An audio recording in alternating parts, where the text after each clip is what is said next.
What's happening, folks? I wanted to talk really quickly a little bit more about PFOAs because I realized that a lot of people don't know that much about them. So here's basically what happened.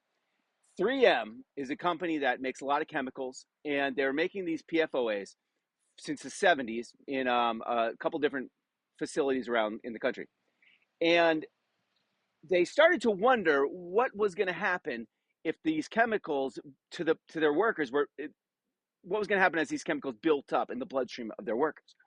So they hired this guy in the 90s. They'd been, making these chemicals for a couple of decades. And they said, "Hey, can you just compare the blood of people that work for us to the blood of people that don't work for us and see how much higher the PFOAs are and see if it's causing any long-term, cancer or anything like that." So they hired this guy to look into it, and he has a problem immediately, which is he can't find any blood that doesn't have PFOAs. And they ended up trying to find blood without PFOAs. And so, just so you know, PFOAs are like non-stick pans are made of PFOAs.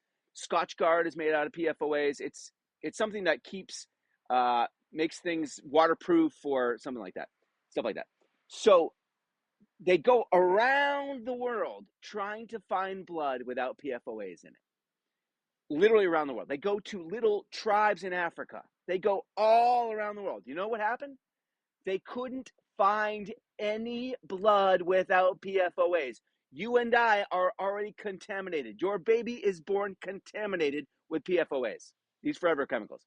And here's the thing, we don't really know how bad they are. Maybe they're fine, but the thing about PFOAs is that they're forever chemicals, meaning they do not break down naturally in the environment. So what did they do to finish this study? They ended up finding blood that was taken from American soldiers during the Korean War. Okay, and this was before the invention of PFOAs, and this blood did not have any PFOAs in it. But understand, your body has been contaminated against your will by a company called 3M for profit.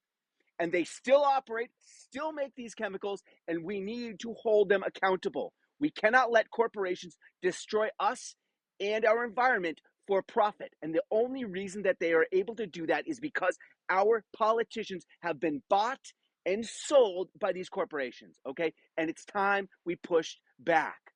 The end of the corporatocracy is here, okay? I am running for governor to dismantle the corporatocracy that runs New Hampshire and runs the United States. Hey, let's do this.